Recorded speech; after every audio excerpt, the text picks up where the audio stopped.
What happens when an elderly woman is turned away from her own bank, only for Clint Eastwood to step in? The answer will leave you speechless. She never imagined a routine visit to the bank would end in humiliation. Mrs. Eleanor Hayes, 82 years old, stood at the counter gripping her worn-out purse. For decades this had been her bank. She had trusted them. But today, they treated her like a stranger. "I'm sorry, ma'am," the young teller said, barely looking up. "We don't accept paper transactions anymore. You need to use the mobile app." Eleanor's heart sank. "But I don't have a smartphone. I've been banking here for years." The manager sighed, glancing at the long line behind her. "I understand, ma'am, but that's our policy now." Tears welled in her eyes. The security guard stepped closer, ready to escort her out. Defeated, she turned toward the door, until a firm voice cut through the room. "Hold on. That's no way to treat a lady." The room fell silent. Heads turned. Eleanor wiped her eyes and looked up. Standing there, his piercing eyes filled with quiet authority, was Clint Eastwood. And what happened next would change everything. A hush fell over the bank. Even the manager, who had been so dismissive just moments ago, straightened his posture.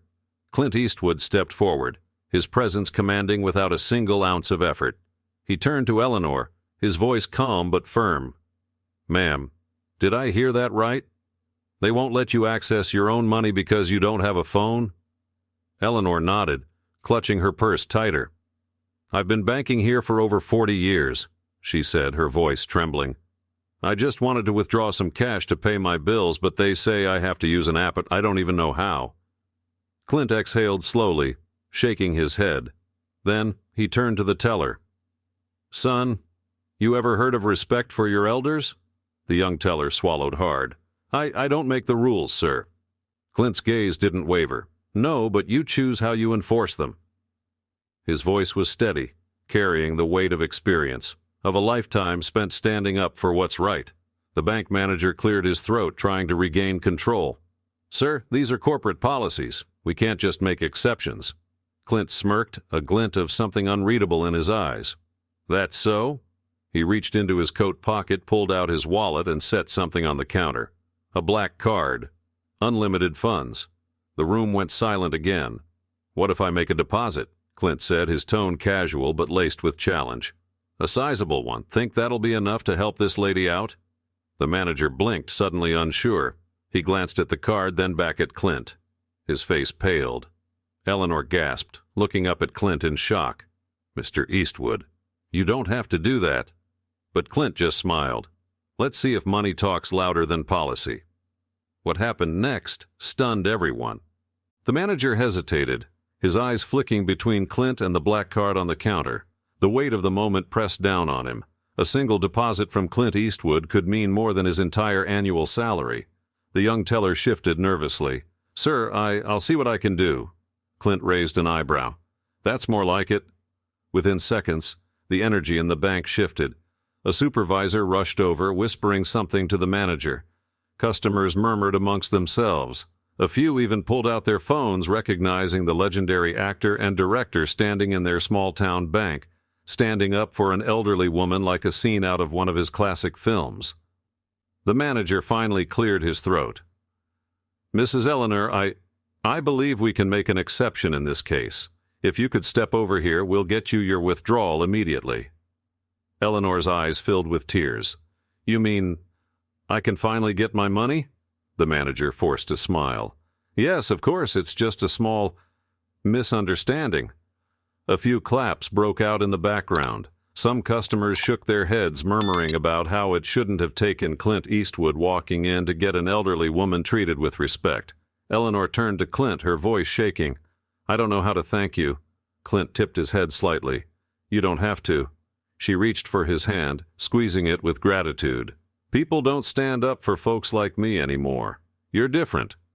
Clint just chuckled, his eyes twinkling with something deeper. "Ma'am, the world only changes when someone decides to push back." But just as Eleanor turned to collect her money, something unexpected happened. The bank doors swung open. A pair of men in suits walked in, their expressions unreadable. They weren't customers. They were here for Clint. The atmosphere in the bank shifted instantly.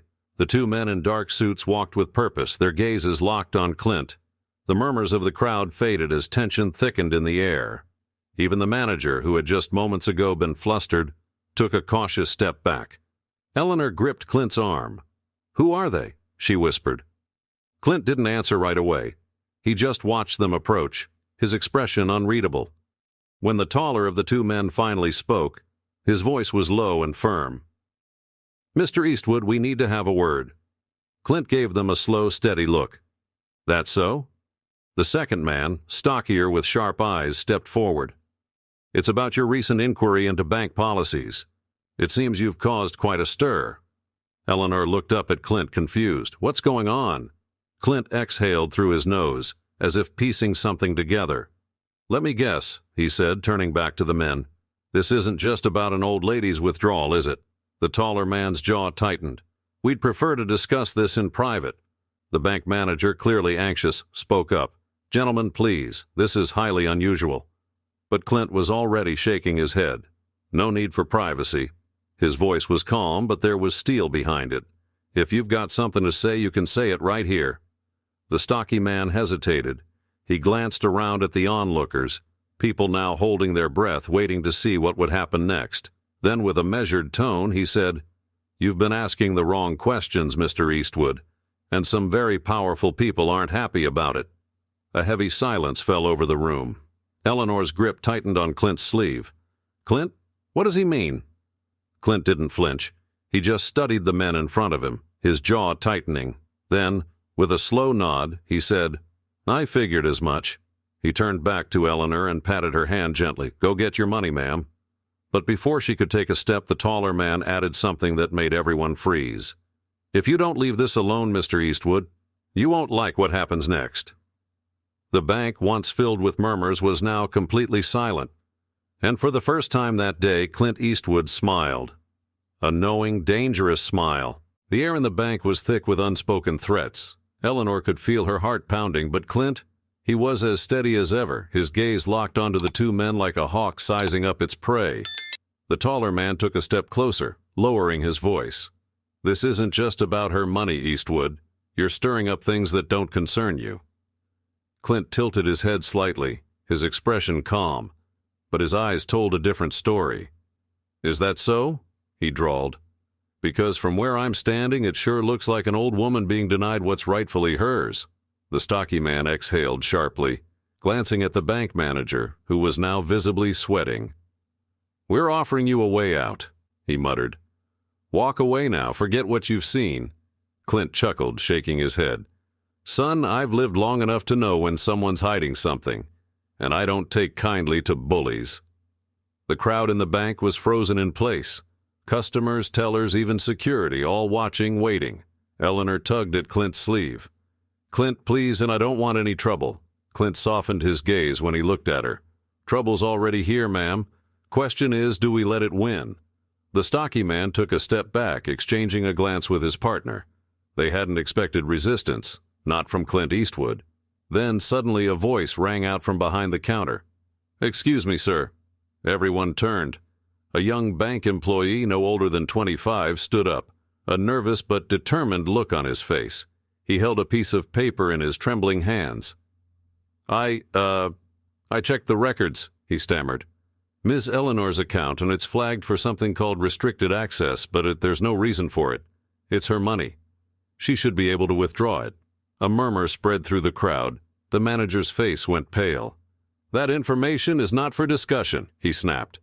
Clint gave a slow nod, his voice cool as steel. "That so?" He turned back to the two men. "Now, I've got one question for you both." The taller man clenched his jaw. "And what's that?" Clint's smile returned, but this time there was nothing friendly about it. "How do you want to play this?" For a long moment, no one spoke. The tension in the air was thick, pressing down on everyone in the room. Then something shifted. The stocky man hesitated, his confidence wavering under Clint's unwavering stare. The taller man let out a slow breath, shaking his head. "This isn't worth it," he muttered. He turned to the bank manager. "Release the funds." The manager stammered, but I said, "Release the funds." His tone left no room for argument. The young bank employee quickly tapped on his computer. his fingers moving faster than they ever had before. A moment later, the printer hummed to life, spitting out a receipt. He picked it up, walked around the counter, and gently placed it in Eleanor's hands. "It's all there," he said softly. "Every penny." Eleanor's eyes filled with tears as she clutched the receipt, her hands trembling. She turned to Clint, her voice barely above a whisper. "I don't know what to say." Clint smiled, tipping his head slightly. "A simple thank you will do just fine, ma'am." The entire bank seemed to exhale at once. Customers began whispering, the tellers exchanged glances, and the young employee, his face still flushed with nerves, gave Clint a small appreciative nod. As Eleanor gathered her things, Clint offered his arm, guiding her toward the exit. Just before they stepped outside, she stopped and turned to him. "I was losing faith," she admitted, "in people, in kindness. But today, you reminded me, there's still good in this world." Clint patted her hand gently. "The world's only as good as the people in it, ma'am. Sometimes it just takes one person to stand up and do the right thing." Eleanor smiled, tears glistening in her eyes. "And today that person was you."